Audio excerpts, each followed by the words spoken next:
I'm sure you've seen the news going on about the SEC and their meeting today. What are your thoughts about them not making a rash decision?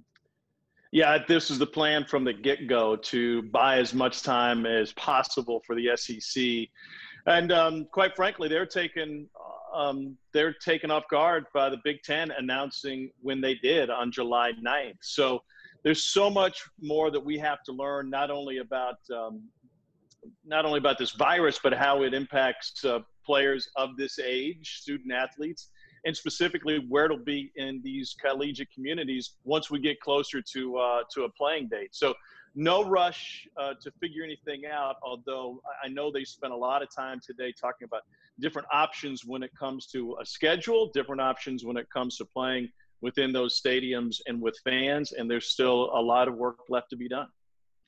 Yeah, we've heard a lot of talk about what some of those options might be, but what have you heard for the season? Well, yeah, there's a lot of different options. I think the premier option right now would be to stick with an 8-game conference schedule to give those schools the opportunity to play a couple of non-conference games, and everyone can use those differently, even though there are some limitations in terms of what conferences will be playing non-conference games. The Big Ten shutdown of non-conference games really didn't affect the SEC, especially directly, in that nobody had Big Ten games scheduled, and there are only 2 SEC Pac-12 crossover games scheduled. So that's a bit of an issue, but there's still opportunities with the Big 12 on the western side of the conference and the ACC on the eastern side of the conference, where you have real opportunities not just to play non-conference games, but to play meaningful non-conference games.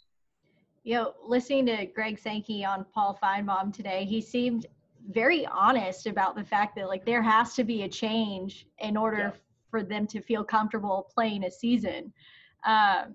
Do you think that there is a possibility that maybe he'll eventually feel comfortable enough to have a full season? I don't know. I can't speak for Commissioner Sankey, but I know that his transparency is greatly appreciated. They're not going to take people into that room because they need the privacy to be able to speak at ease about what might be important to one school is less important to another, or the risks that happen in one community may not be the same as another community. But he's been honest from the get-go that things need to change, and the CDC has stated as such. You can't play college football with the rates of this disease as they are right now. And one thing that Commissioner Sankey talked about today, which I've heard, for the last week, that I think is very important to them, and it's evident now, is the hospitalization rates in local communities. So, for example, if there are communities within the SEC where the hospitalization rate, and we're not even talking about ICUs necessarily, but if hospitals are full, it's very hard to say we're going to take 120 football players and go out there and play a game, especially with the staff that goes with that. So the SEC is perhaps the best resource conference in all of sports. And we're not just talking money, we're talking resources and relationships. That is a resource that these schools don't control for the most part. And that is an uncontrollable that could end up derailing the season if there aren't enough hospital beds in these campus communities for others outside of even the guys that would be on the football field. Yeah, you think about the impact that this could potentially have, not just on the players, but on the universities itself. What do you think about that potential for SEC teams?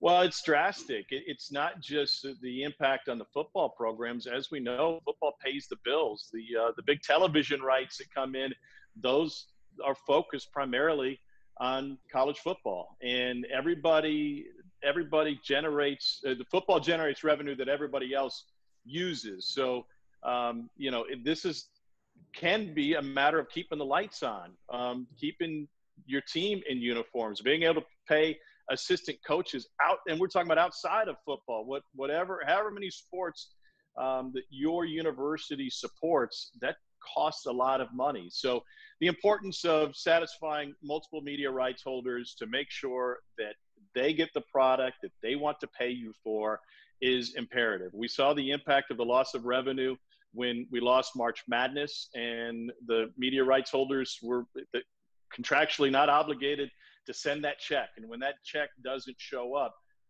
people suffer. Jobs end up going away, resources end up dwindling, and that money, it sounds heartless almost to talk about it being a financial issue, but that money that football brings in drives not only the economic engine of the athletic department, but as we know, of local communities as well. And so overall, do you think that the SEC made the right decision today? There's no doubt in my mind. They need to. It's kind of like when you're trailing at the end of a game. You just need to buy as much time as possible. That's why teams foul in basketball games, right? Extend the game. We're behind right now. We need to extend this game and provide as much time as we can. That may end up with opportunities to have a football season, and then hopefully that can be not just a kickoff to football, but the other sports can follow along. That's great, Tom. Thank you so much for your time.